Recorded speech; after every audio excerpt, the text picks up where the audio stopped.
Week 1 of the NFL is in the books, but we love the NFL draft on this channel, so I figured why not keep tabs on some of the rookies from the 2024 NFL draft class throughout the duration of the season. So welcome to the Rookie Watch. This is a new series on the channel, and if you want to see it continue, then go ahead, hit that thumbs up and share it as well. But let's go ahead and get this sucker started with who I thought had the most impressive rookie performance of the week in my boy Jared Verse. He was my edge one. He was someone near and dear to my heart, and he had a phenomenal game against two very, very good tackles in Taylor Decker and Penei Sewell. He had 6 pressures, a sack, and a 21.7% pass rush win rate. To put that in perspective, if you're an edge one in the league, you'd like to see that percentage be above 20%, which he was.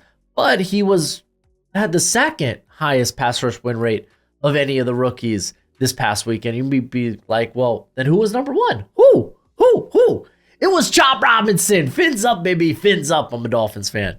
However, to put this into context, Chop Robinson had all of 8 pass rushing snaps compared to Jared Verse's 25 and played, I think, out like 27 less snaps than Jared Verse. So a much smaller sample size, much smaller just dose of snaps to be able to go and get the job done. So Jared Verse looked much more impressive over more volume, but it was a phenomenal week for Jared Verse. They have 2 very good pass rushers there in Jared Verse and Byron Young. On top of that, you got Kobe Turner in the middle. You got Verse's old teammate. Well, not old teammate, but former collegiate teammate, now NFL teammate in Brandon Fisk. And you're feeling really good about that Rams defensive line.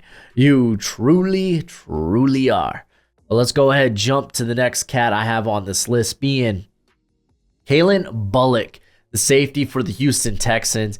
And he was firmly in the rotation there in the defensive backfield. He was the 3rd safety in the mix, but he looked pretty impressive over 25 snaps. He had 2 tackles, had an interception. He was that kind of free roamer. This is a team that loves playing cover 3, so they were really relying on him to cover that deep middle third, and he did a good job at that. He did a really, really phenomenal job at that. Now, of course, we're going to have some... He's not going to be a guy that you're going to bring up and play the run, and D'Amico knows that. D'Amico, he loves his guys to be able to play the run. Bullock, there's a want to do that. He'll come in like a freaking heat-seeking missile. It's just with his his body type, where he's thin. He's just thin. He's not going to be the force or the missed tackle rate back in college was pretty high because, yeah, you could come in like a heat-seeking missile, but if you're going to hit like a cannonball, you're just going to kind of bounce off of ball carriers, then yeah, that's not where you want to get utilized. And that's fair. To be fair, with open field tackles, did a good job. He secured both tackle attempts. So, good way to start the year. Could be a guy that could eventually perhaps usurp Jimmy Ward in the snap total. That's going to be something to monitor throughout the year. But I thought it was an impressive start. He was the only rookie defensive back to have an interception this past week. So, freaking props to you, man. A job well done. Oh, let's give a shout out to Underdog Fantasy.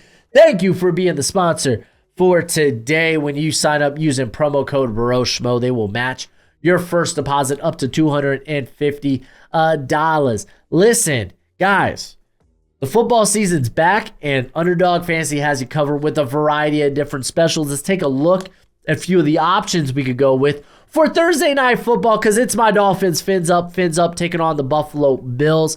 And I'm going to just go ahead and refresh this sucker real quick to get updated odds as higher or lower on passing yards.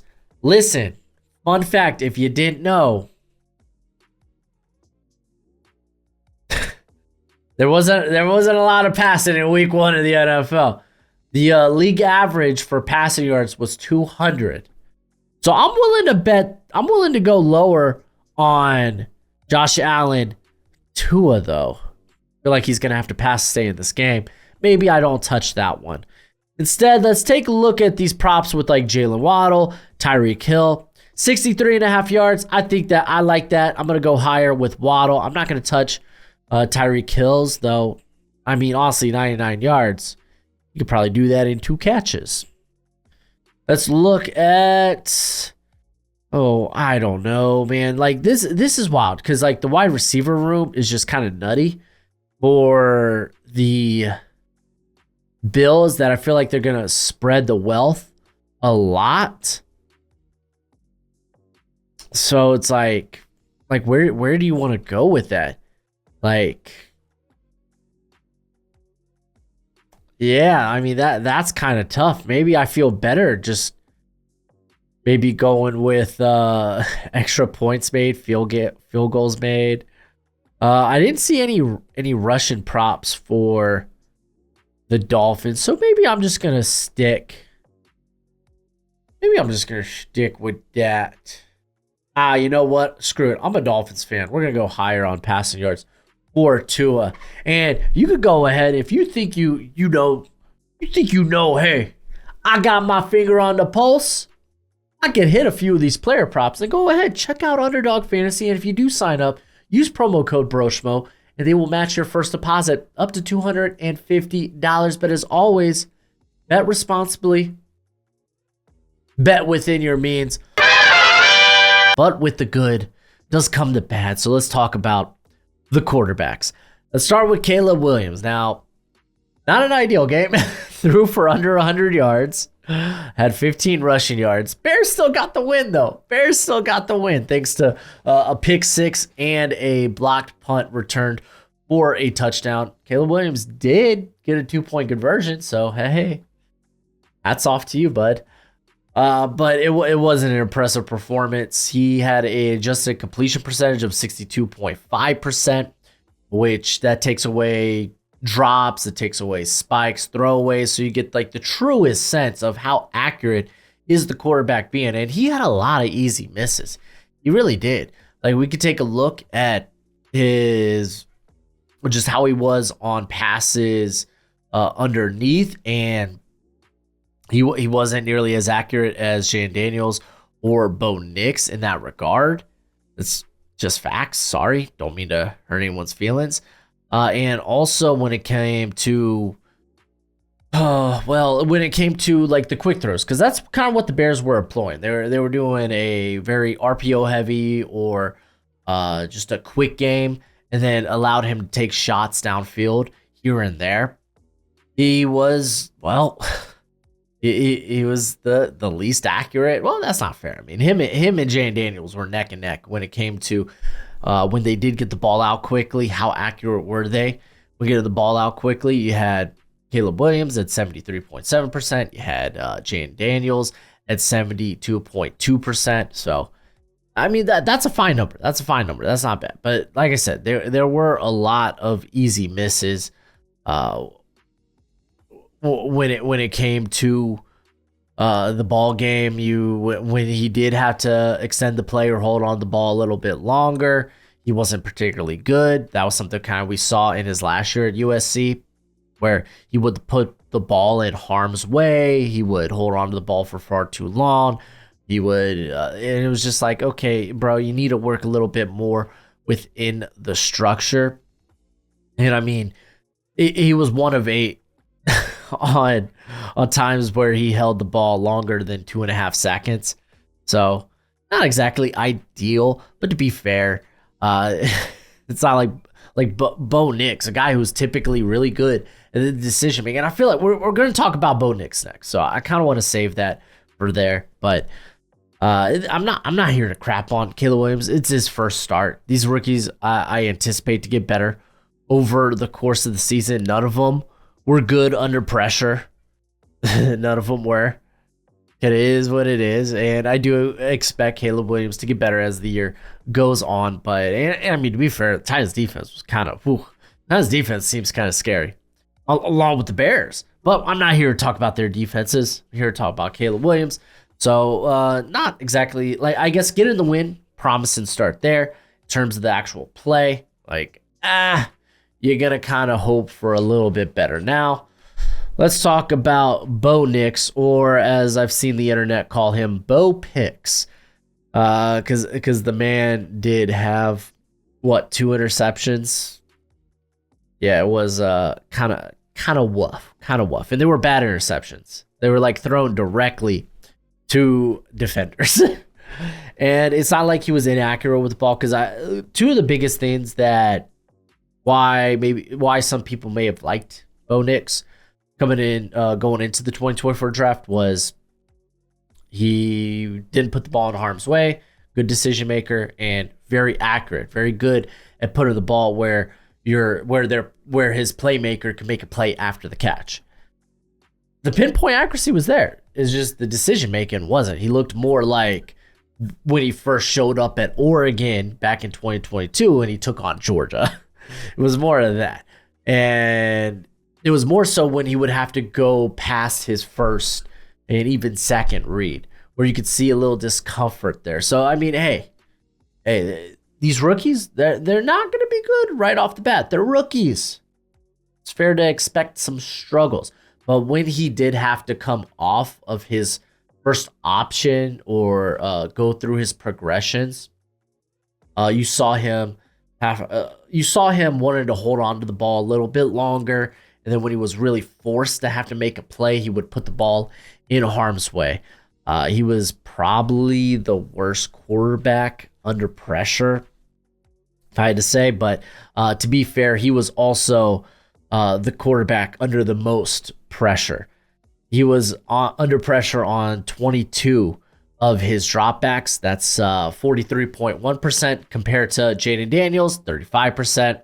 Caleb Williams, 27%. So he was, at least in terms of percentage-wise, the quarterback under the most pressure in the worst situation when it came to his offensive line or how the play calling was going and whatnot. So just to kind of put that in context, a lot of that has to do with whether it's scheme or down and distance or the competition you're playing. So there's a lot of variables going on there. But again, just giving you the numbers, a lot more context does need to go into that. To be fair, Seattle's defense feels kind of bonkers as well. So it's not surprising that the offensive line had some problems with that.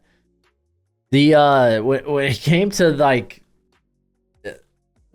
to him going downfield, they did ask him to go downfield a little bit more. And you know what? I like that, and I can appreciate that. He was the only rookie quarterback to complete a pass 20 yards or more, like in terms of air yards. So there's something to say there. So again, take all this with a grain of salt. This is rookies performing in week 1. And this series is to monitor these guys throughout the year and see how they develop. Now, let's talk about Jayden Daniels, because rushing, hey, hell yeah, love to see it. 2 touchdowns, 88 rushing yards. Through the air, he had some disappointing misses downfield. He only took 2 shots downfield. And he had one where he had Terry McLaurin. He freaking had Terry McLaurin, and he just missed it. But I mean, if we're really gonna get into it here, it's like you saw him when under pressure and forced to extend the play with his legs. He instantly became a runner, and he wasn't using his legs to extend the pass and play. He instantly became a runner, and not necessarily a bad thing. And hey, the dude was sliding. Gotta love it. Gotta get a tighter strap on that helmet. Helmet came off like 2 or 3 times, but I will say in the quick game, I thought he did a really solid job. I thought he did a good job getting the ball out, playing within the offense, playing on time, even if it wasn't always cotton candy and gumdrops, you know? So I thought he did a good job. I thought Jayden Daniels came out looking good. I think as the game slows down for him, he's going to be able to hit on those intermediate to long passes, because coming to LSU, that was something he greatly improved at in his final year, was the deep ball. Like, he threw a very pretty deep ball. He was able to put very good touch on his passes, but he was also throwing to guys like, well, Malik Neighbors and Brian Thomas. So Brian Thomas, have yourself a day, bud. Everybody loves the NFL draft, and I know you want to be familiar with every potential prospect that your team may draft. So I got good news for you. My draft guide is available for purchase. It is good throughout the entire draft cycle, and it updates through the season regularly. You'll get my current evals and rankings on hundreds of different players with player backgrounds and analytics. It also contains combine and pro day numbers, as well as my notes from the Senior and Shrine Bowl. You can purchase it for a one-time payment of $30 on PayPal, Venmo, and now I have the Cash App. Follow the link in the description and be sure to include your email because it is a Google spreadsheet. That is how I share it with you. So please don't make me hunt down your email. Just don't do it. Anywho, it's a great purchase and it's a great way to support the channel. Anywho, let's keep this sucker rolling with Joe Alt. So I wanted to highlight at least one offensive lineman who I thought had a really good performance, and I'm choosing Joe Alt mainly because not to say he had the best performance, but considering he was taking on Max Crosby a considerable amount of times, I thought he did a hell of a good job. He ended up only allowing a pressure on 30 passing snaps. Job well done. I think he came in and he played as advertised. Smooth mover, strong frame, long frame, and did a phenomenal job. Did a phenomenal job at that. To be fair, he was aided by a lot of the quick passing game in Greg Roman's offense, but did a phenomenal job. Joe Alt was great. I will have some honorable mentions at the end of the video, and I'll tell you this right now. It is filled with a lot of offensive linemen because I think the offensive linemen really impressed in week 1. All right, let's talk about Marvin Harrison Jr. Golly. Had a reception, 4 yards, and I put here and nothing else. So if we're going to look at all his targets and maybe one that he was wide open and was not targeted, let's talk about it. So he had the drop. Bad Marvin Harrison. He had it was supposed to be a back shoulder fade at the sticks, and he was too slow to get it turned around. And you could even see Kyler Murray was frustrated about it. Like, what the hell, dude? Get around, make a play. You were a top 5 pick for a reason. And then there was, of course, where he was wide open downfield, but Kyler Murray was under pressure, just wasn't able ever to get to that in his progression. And I mean, hey, that happens when you're scrambling for your life. So sucks. Probably would have had a touchdown. Wide open. Is what it is. Is what it is. Marvin Harrison will be better. He will look more explosive as the year goes on, I think. He's going to be fine. He's going to be fine. Don't hit the panic button. He's going to be a really good receiver. Just hold your horses. Hold your horses on it. All right, let's talk about Terrion Arnold. So I got a thumbs down here, and again, this is really just for like the cosmetics, like, oh, who stocks up, who stocks down. It's week 1. These rookies, they did some things that were good. They did some things that were bad. Terrion Arnold, there was really good. There was some good. The dude had like 8 tackles in this game. Let me pull it up. I think he had 8 tackles, 4 defensive stops. He was very active against the run. Yeah, no, he was hella good. Yeah, 8 tackles, 4 defensive stops, which a defensive stop is just a play resulting in either a loss of yardage or no gain. Did that really well. He was targeted a hell of a lot. He was targeted 10 times, ended up allowing 8 receptions for 57 yards. No touchdown, no interception, no pass breakup, though you can argue he kind of did allow the touchdown on, which I have the nice picture right here, the pass interference call against DeMarcus Robinson in the end zone, put them at the 1, allowed Kyron Williams to just kind of bang it in there for a score. So it wasn't a perfect performance. I think he had 2 penalties on the day too, right? Yeah, 2 penalties on the day. So it wasn't a perfect performance. Yeah, a lot of things need to get better in terms of coverage, but and they will. Like the traits are there in terms of the size, the length, and he's gonna play that very bullish style around the line of scrimmage. He's gonna be able to come and make plays in the not in the backfield and around the line of scrimmage against the run. That's why you love it. And I mean, to be fair, this dude played a hell of a lot of snaps. He played what, 76 snaps? That's up there with the most. I think in terms of the secondary players, yeah, like him and Javon Bullard played the most snaps this past week. Bullard also had a really solid game.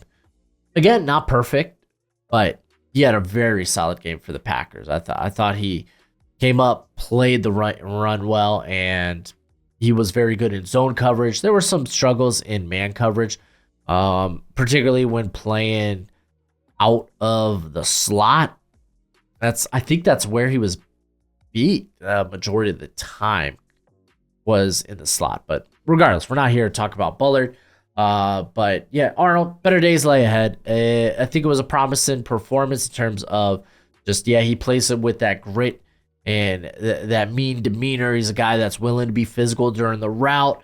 And I always say I'd rather bring a corner in the NFL that's overtly physical and you have to teach him how to reel it back, rather than someone who just doesn't have that dog in him.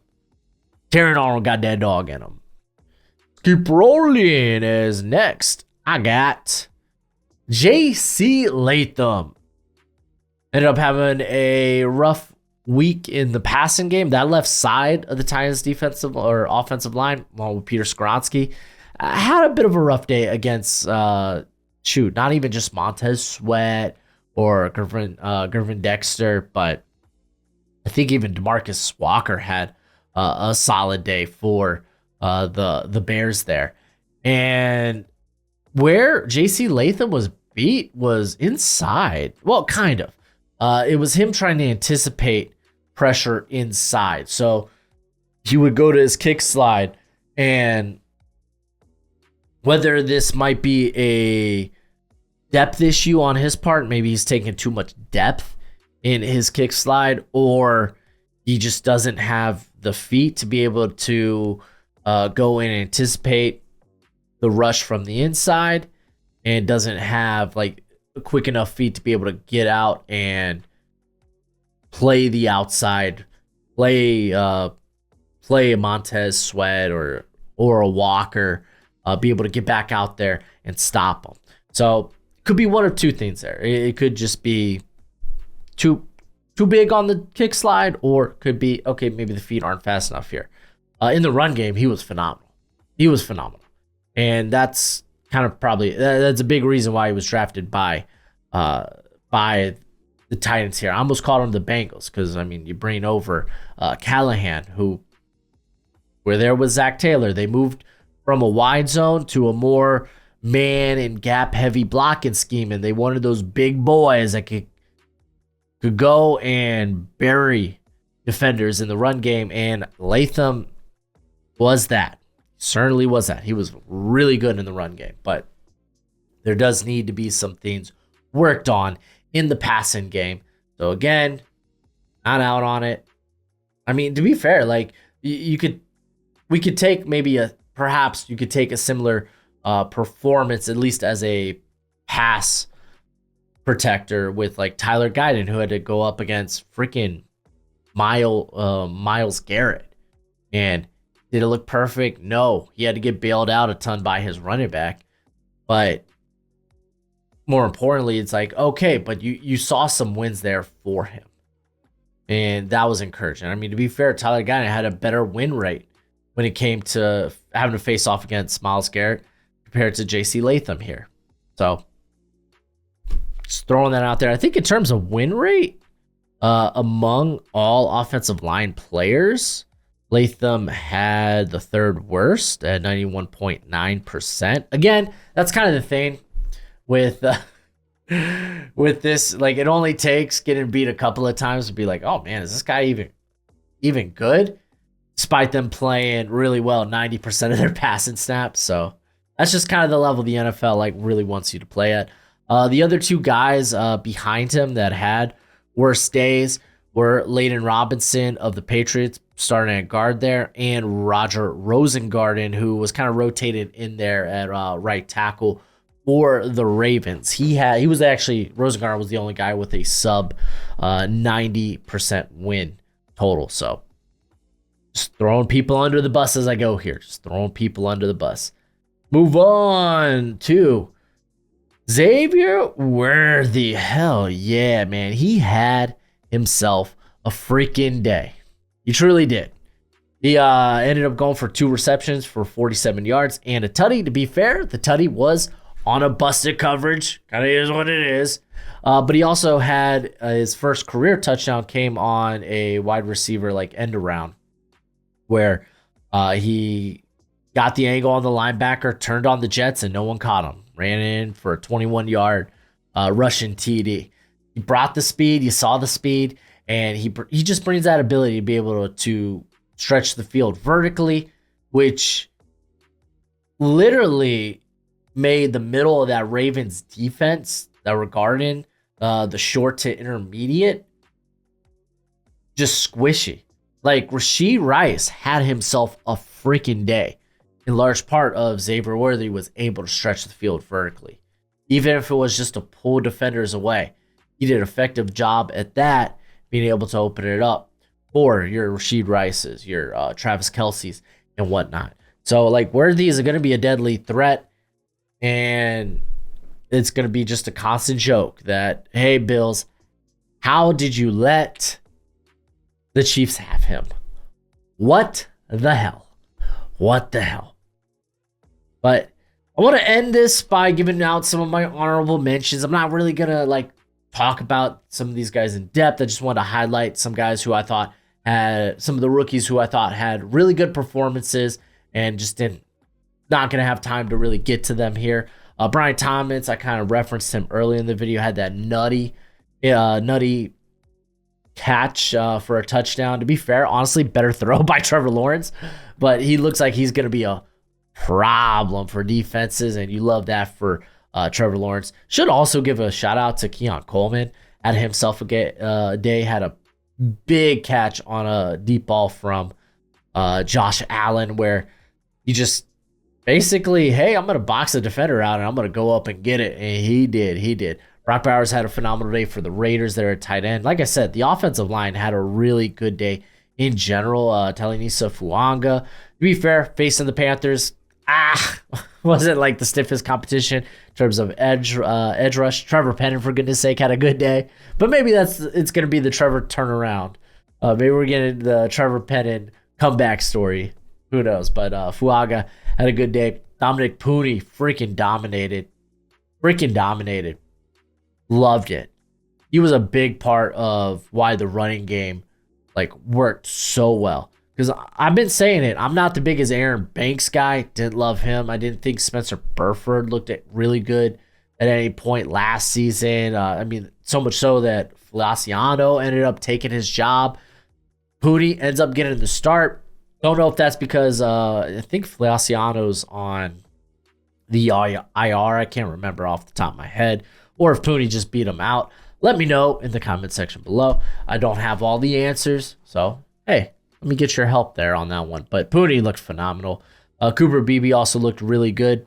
To be fair, it kind of felt like defensive players for the Browns were starting to drop like flies. You had Maurice Hurst, who I think just got moved to IR today, go down. But still doesn't take away from Cooper Beebe looking really good. I like that.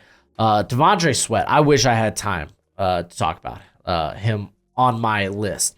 If anything, he was probably the guy I wanted to include most, because I'm really just going to talk in depth about 10 guys on the list, and then I'm going to give some honorable mentions. I think that's probably the best way to format this. But Sweat had a great day. He literally ate up the middle of the middle of the field when it came to the line of scrimmage. Like the Bears were unable to run anything like inside zone or nothing because Sweat just ate space. He was really good in that regard. Also had 2 pressures, so shout out to him. Byron Murphy looked pretty darn good. That whole Seattle defense looked pretty darn good. Marshawn Nealon, not the best pass rush win rate, but if you're gonna be maybe like an eventual edge 2 in the league, I think it was fine. I think it was like 9%. Typically, you want that around maybe like 12 to 14 if you're gonna be the edge 2. But he's a rookie. He's gonna get better. Had 5 pressures though. Again, that motor phenomenal. Played the run really well too. Kamari Lassiter played a great game.